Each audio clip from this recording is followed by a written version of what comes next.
Hello there. I want to take this time to invite you and your family to join me for the next half hour for Minister in Warfare for the Lord.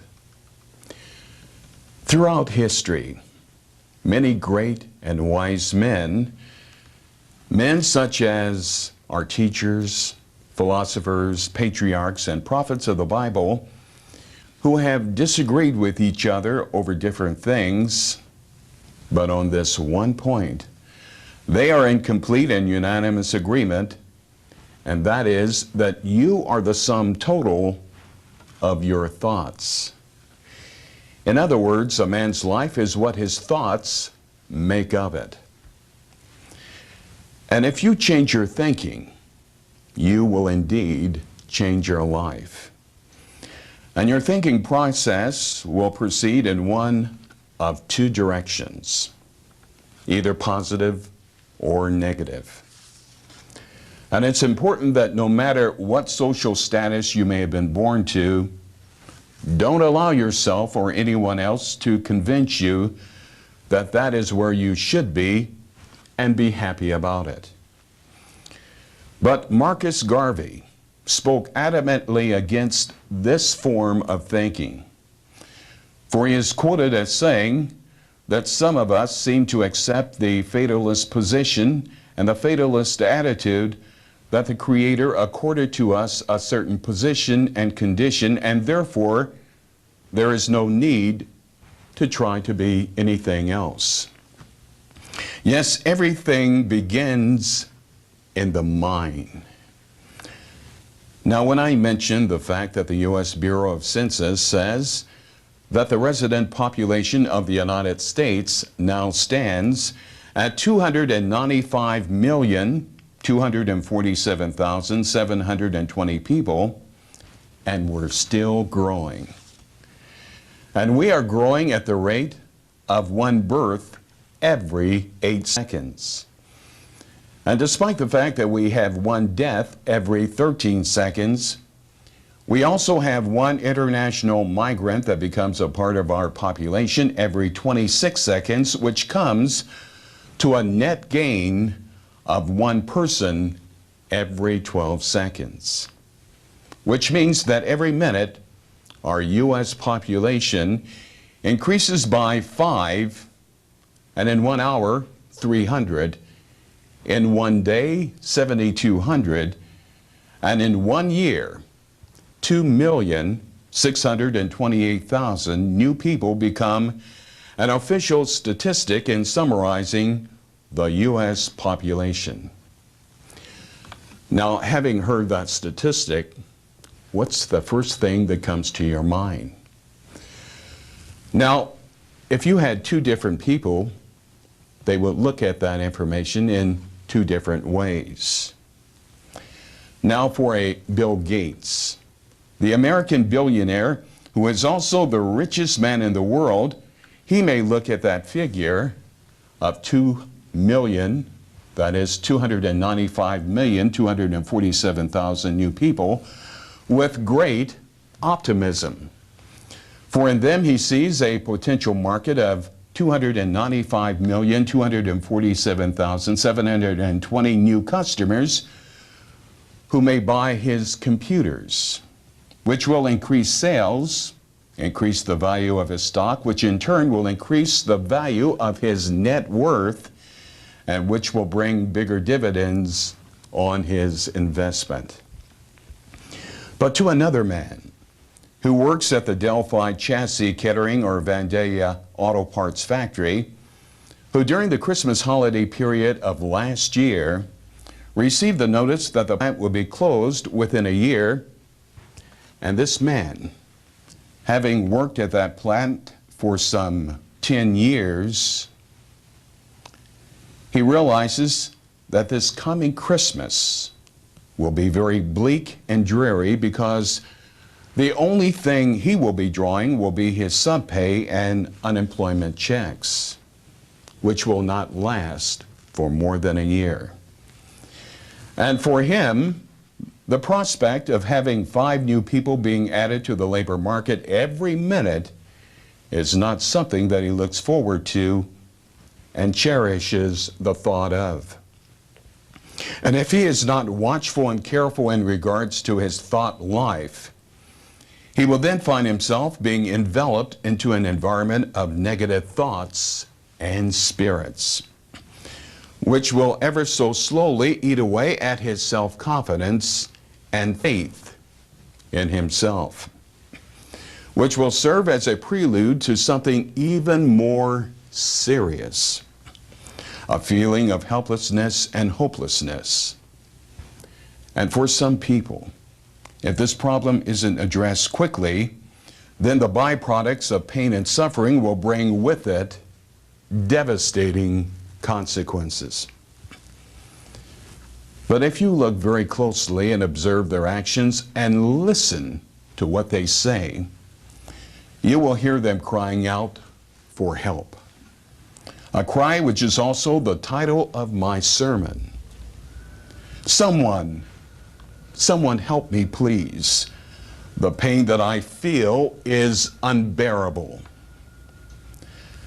Now, for that man who has spent 10 years working for General Motors and who had thought that he had found job security there, it was a devastating blow to his self-image and his ego to discover how little control he actually had over his life. It seems as if all that he based his security upon suddenly was taken away from him. That job he's working on will be gone within a year. And he discovered that society is changing. It's changing from a manufacturing and laboring society to a technological and informational society. But now, he suddenly realizes the mistake he made in the past of not preparing for this day. And with the aid of hindsight, he realizes that if you want to have control, as much control as possible over one's life, you have to prepare yourself now. You have to learn the skills which are needed in today's marketplace. For you see, a professional person or skilled person takes their job with them. But a laboring person or unskilled person, or a person you might say is a blue-collar worker, their job dictates to them where they live and how they live. And they don't have the control over their life that they want to have. Changes are being made in our society today, and an element of fear seems to be permeating among the people. Older people are trying to keep their jobs and to be able to retire, and the youth are worried about their future. A young kid today will have to be a professional to make the kind of living that their parents and grandparents made when they worked in a factory. For you see, the youth of today, many of them are not college material. And they are worried about that, and they feel that they cannot compete in today's job market. And they have given up on life and of finding a safe haven from the pain that they're suffering from right now. And that mental anguish and pain that they are suffering from may cause them to make an irrational decision which is not in their best interest. A truth which is revealed to us in the 14th chapter of Proverbs and the 12th verse. Before every man there lies a wide and pleasant road that seems right, but ends in death. And the architect behind this plan of deception, which seeks to kill and destroy the lives and the souls of men, women, and children, is none other than the devil. But then you must remember that that's the devil's purpose, which is to deceive you and cause you to think that that which is right is wrong, and that which is wrong is right. And one of the most diabolical and insidious plans that Satan has implemented to accomplish this is to come to people when they are at their lowest point and suffering the most. He will then try to deceive people into thinking that they would be better off dead, and that this is the only option that's left open to them. But this is far from the truth. Remember that the devil is a deceiver and a liar, and no one is immune to his treachery. For the devil might even try to deceive some saints of God into thinking that they would be better off dead. But do not believe that foolishness. No, the Lord can better use you in the land of the living, doing his work of winning souls into his kingdom.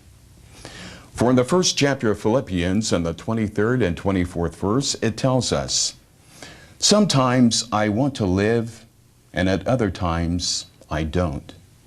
For I long to go and be with Christ. How much happier for me than being here. But the fact is that I can be of more help to you by staying." Many people may not be aware of the fact that suicide is more prevalent than many people think. It happens every 17 minutes in America, which comes to 30,000 a year. And here's another statistic. There are twice as many suicides taking place than homicides. Now, 90% of people who commit suicide suffer from some form of mental illness, depression being the most common. But most mental illness are treatable through psychotherapy and medication. But the sad fact of the matter is the majority of people who have committed suicide have received no such treatment. Now, if someone does not know right from wrong and does not realize what he is doing, he cannot deliberately sin and thus be held accountable for his actions. He therefore has no guilt for what he has done. However, some people know precisely what they are doing when they take their own life. They are not crazy. They calmly decide that they are going to take matters into their own hands, and in so doing, they kill a life that belongs to God. And such action on their part results in sin. Now, the Bible is not clear about what happens to a suicide victim in relation to eternal salvation, but we do know that unless the person is insane, suicide is a sin. For in the 4th chapter of St. James, in the 17th verse, it reminds us that knowing what is right to do and then not doing it, it is sin. And such a premeditated suicide is an unconfessed and unforgiven sin at the moment it takes place. A suicidal person is taking an extreme risk in gambling with his eternal destiny merely to get out of a difficult situation on earth. The act of suicide is a form of hopelessness. It's their way of saying, I'm not going to put up with this nonsense. I won't stand this pain. I cannot bear this. I don't want to put up with this any longer. Now, there are many scientists who say that we all have experienced periods of depression in our life.